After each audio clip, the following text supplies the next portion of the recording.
Hello guys, welcome to चेरिजिंग।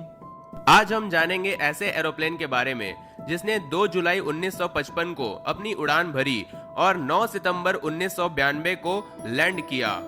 यानी कि इस प्लेन ने टेक ऑफ के 37 सालों बाद लैंडिंग किया और उसके बाद ये फिर से अचानक गायब हो गई।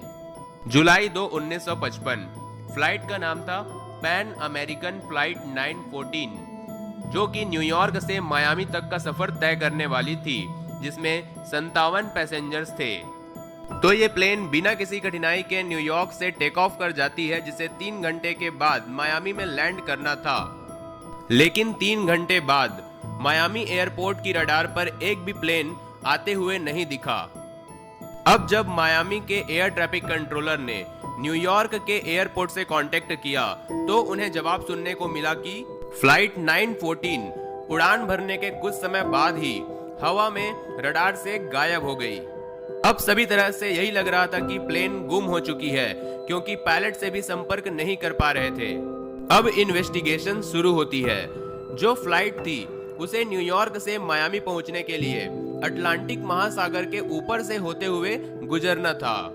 अब इन्वेस्टिगेशन और रेस्क्यू टीम ने बहुत कोशिशें की, पर किसी को भी प्लेन के क्रैश होने का एक भी सबूत नहीं मिल पाया। अब प्लेन के गायब होने के कुछ दिनों बाद ऑफिशियली एक न्यूज आती है कि प्लेन क्रैश हो चुकी है, लेकिन प्लेन कहां क्रैश हुई है और कैसे हुई है, इसका जवाब कोई नहीं दे पाता है।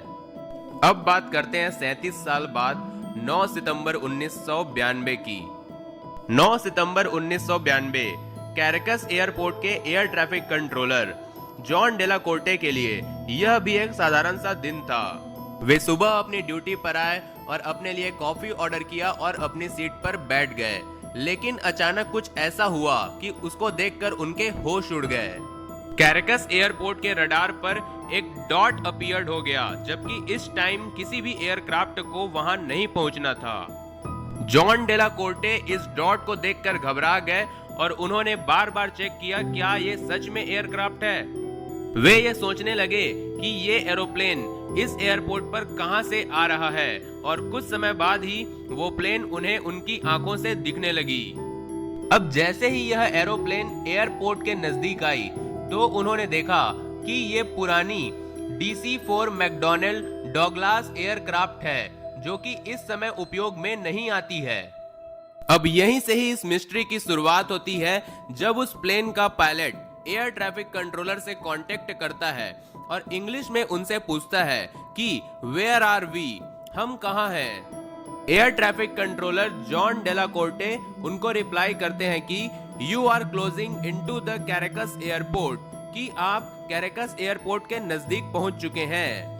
अब पायलट फिर से रिप्लाई करता है कि we are Pan American flight 914 heading from New York to Miami, Florida with a crew of 457 passengers on board।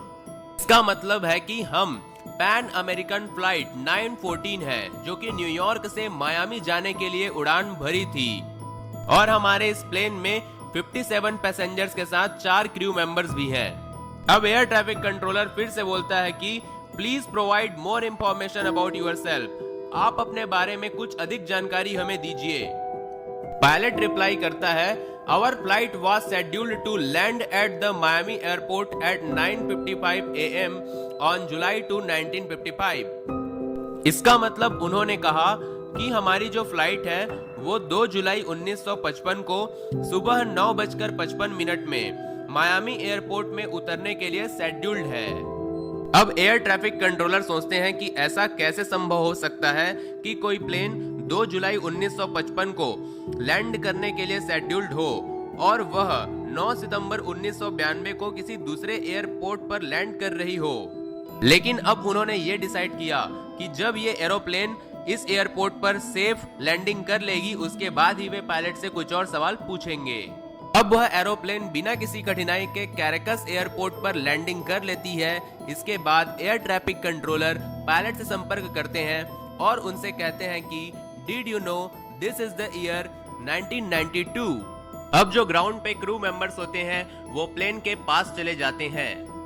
अब पायलट फिर से एयर ट्रैफिक कंट्रोलर को जवाब देता है कि what are you talking about, आप ये किस बारे में बात कर रहे हैं। और पायलट के इस जवाब को सुनकर एयर ट्रैफिक कंट्रोलर घबरा गए और उन्होंने एयरपोर्ट की सिक्योरिटी को प्लेन के पास जाने के लिए कह दिया।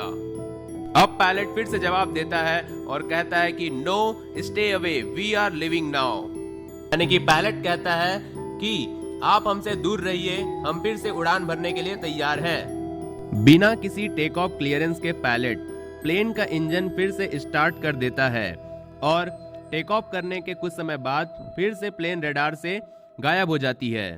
इस पूरी की पूरी घटना को वीकली वर्ल्ड न्यूज नामक एक न्यूज़पेपर के फ्रंट पेज पर 1992 को छापा गया। लेकिन कुछ समय बाद ये पता चलता है कि ये पूरी की पूरी घटना 1985 में इसी न्यूज़पेपर के द्वारा एक बार और छापी जा चुकी है। लेकिन अब सोचने वाली बात यह आ गई कि 1985 में ऐसी घटना कैसे छापी जा सकती है जो कि 1992 में होनी थी। अब फिर से इसका इन्वेस्टिगेशन स्टार्ट हुआ और इन्वेस्टिगेशन में यह पता चला कि ये पूरी घटना एक कॉन्स्पिरेसी बन गई है, जिसमें कुछ लोग कहते हैं कि प्लेन सच में आई थी, यानी कि उस एयरपोर्ट पर उस ट्रैफिक कंट्रोलर से ये सभी बातें हुई थी। और कुछ लोगों का मानना है कि प्लेन में जो पैसेंजर्स थे वो एक स्ट्रेंज तरीके से अपने अपने घर पहुंच चुके थे और उनमें से कोई भी 37 साल बूढ़ा नहीं हुआ था। लेकिन इस घटना का कोई भी एक्चुअल प्रूफ नहीं मिल पाने के कारण ऑफिशियल्स के द्वारा यह अनाउंस कर दिया गया कि यह एक फेक न्यूज है। लेकिन आज भी इसके बारे में अलग अलग लोगों की अलग अलग मान्यताएं हैं।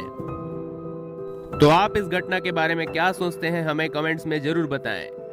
तो दोस्तों, अगर ये वीडियो आपको पसंद आई हो तो इस वीडियो को लाइक करें और इसी तरीके के इंटरेस्टिंग वीडियोस देखने के लिए हमारे चैनल को सब्सक्राइब करें और बेल आइकन भी दबाएं।